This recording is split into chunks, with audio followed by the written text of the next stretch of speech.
Muy buenos días a todos. Mi nombre es Raúl Favero, soy fisioterapeuta y soy doctorando de segundo año dentro de este programa de doctorado. Bueno, en primer lugar, me gustaría sumarme a los agradecimientos al comité organizador de estas jornadas, que bajo mi punto de vista creo que son bastante instructivas para todos. Y bueno, voy a presentaros mi proyecto de tesis que versa sobre los efectos del entrenamiento de la musculatura respiratoria sobre la función cardiopulmonar, la función física y el estado psicológico en personas con enfermedades isquémicas del corazón. De nuevo, con los agradecimientos, me gustaría hacer un especial énfasis en la dirección de este trabajo. Ibai López de Uralde y también Gustavo Plaza, sin cuya tutela esto la verdad que no hubiese sido posible. Aquí se presenta un índice de los puntos que vamos a ir viendo. Vamos a comenzar por el principio, vamos a comenzar con la introducción.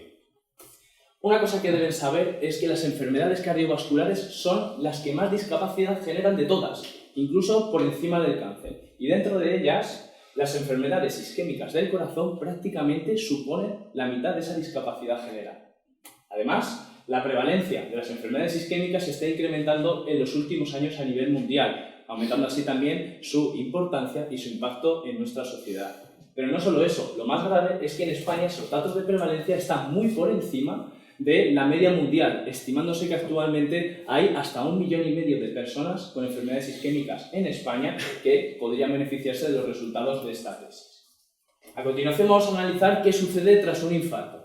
Es innegable que sucede un daño cardíaco, y ese daño cardíaco hace que el corazón funcione peor y así aparezcan síntomas cardinales en estas enfermedades como la fatiga y la disnea, que conduce a estos pacientes a adoptar hábitos sedentarios y así hacia una atrofia de la musculatura periférica, pero cuidado, también central, de los músculos respiratorios.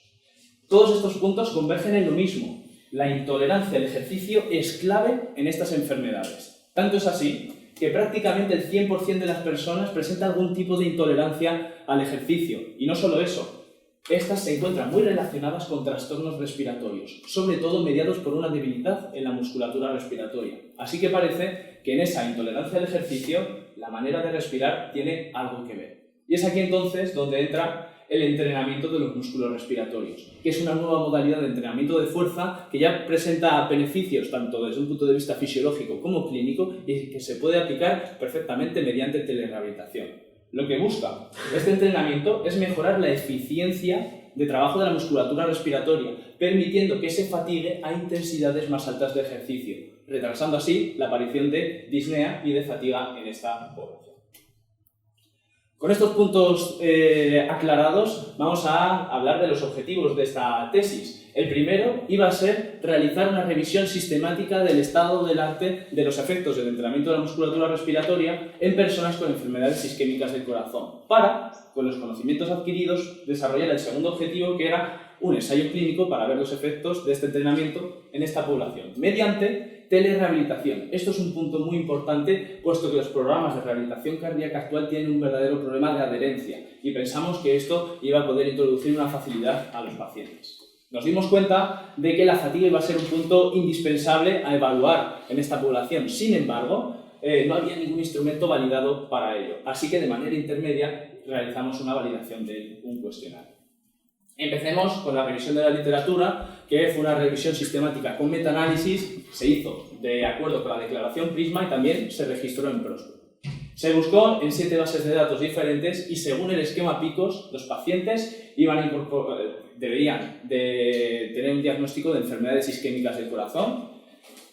La intervención iba a ser el entrenamiento de los músculos respiratorios, que se iba a comparar con una intervención placebo o una no intervención.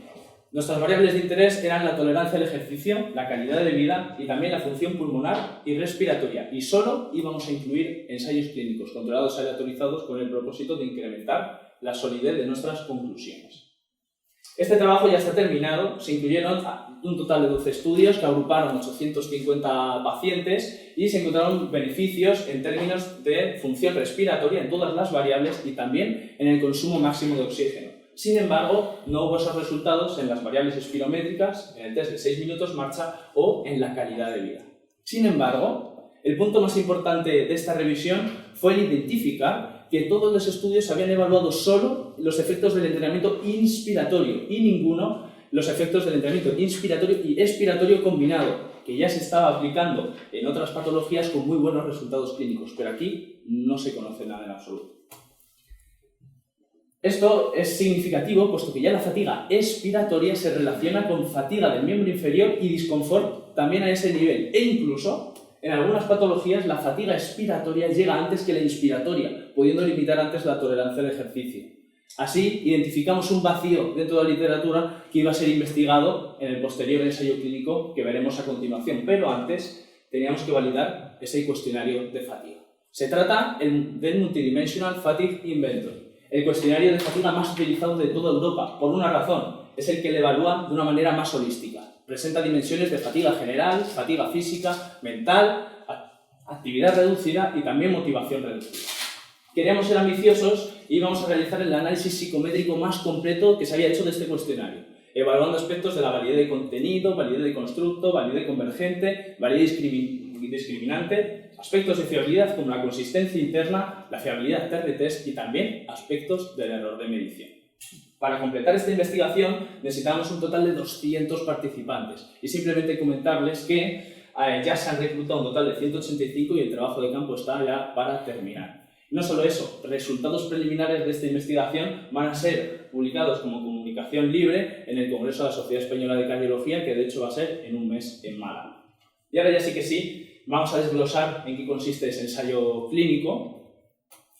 Una premisa muy importante es que los pacientes que se incorporen van a recibir la cavitación cardíaca más larga que se ha descrito, hasta 4 meses de intervención, donde los 2 primeros van a corresponder exactamente a ese ensayo clínico propiamente dicho y luego a los que terminen se les va a incorporar a la rehabilitación cardíaca habitual que se da en el Hospital 12 de Octubre. Vamos a comenzar con el ensayo. Todo ensayo necesita grupos de intervención. Un grupo iba a entrenar solo los músculos inspiratorios y otro iba a entrenar los músculos inspiratorios y expiratorios de manera combinada, para, al cruzarlos, conocer qué intervención es superior a la otra, o si son equivalentes. No solo eso, además incorporamos un grupo placebo a cada uno de estos grupos con el propósito de determinar si entrenar es mejor que no hacer nada, por supuesto. Estas sesiones se iban a monitorizar mediante telerehabilitación a través de videollamada con el propósito de salvar esa barrera de adherencia que presentan estos programas de rehabilitación cardíaca. Comentaba que eran 2 meses, 8 semanas, donde los pacientes van a entrenar por la mañana y por la tarde de lunes a viernes, con una duración por entreno de unos 20 minutos. Las cargas prescritas iban a ir incrementándose con el tiempo, oscilando entre el 50 y el 80% de su fuerza respiratoria máxima. Comentando sobre esa rehabilitación tradicional que se da en el 12 de octubre, esta tiene una longitud de 8 semanas también, pero solo se da los martes y los jueves, unos 70 minutos por sesión. Los pacientes entrenarán de manera aeróbica, pero también realizarán un entrenamiento de fuerza y además serán incorporados a las 11 sesiones de educación para la salud que se da en ese hospital, con el propósito de que conozcan hábitos de vida saludable y cómo controlar sus factores de riesgo cardiovascular para reducir así su morbi y mortalidad. Solo me falta hablar de un aspecto que son las evaluaciones. Habrá una al comienzo para conocer en qué condición llegan nuestros pacientes, otra al terminar el ensayo para conocer los efectos del entrenamiento respiratorio y otra al terminar la rehabilitación cardíaca tradicional del 12 de octubre con el propósito de ver si el entrenamiento respiratorio previo influye sobre los resultados de salud de estos pacientes en esa rehabilitación. En esas evaluaciones se tomarán en cuenta aspectos de la función física como la resistencia cardiovascular mediante una prueba de esfuerzo con gases o una ergospirometría. La fuerza y resistencia de los músculos respiratorios será evaluada con las variables típicas que describe la literatura de ese nivel. La fuerza periférica del miembro superior se evaluará con la presión manual y del miembro inferior con el número de sentadillas en un minuto. La fatiga, como no, pues va a ser evaluada con el cuestionario que hemos validado ad hoc para ello y la disnea pues utilizará una escala validada también a ese nivel. En cuanto a la calidad de vida, se utilizará el cuestionario Eurocool 5D, también validado, y la función pulmonar será evaluada mediante una espirometría con las variables típicas que se desprenden a ese nivel. Por último, dentro del estado psicológico nos interesan los niveles de ansiedad y depresión de estos pacientes con el cuestionario HATS, que será el que utilicemos. Con esto ya está desglosado todo el ensayo clínico y no quería terminar la presentación sin antes dar unos especiales agradecimientos a personas sin las cuales esto no podría haber sido posible.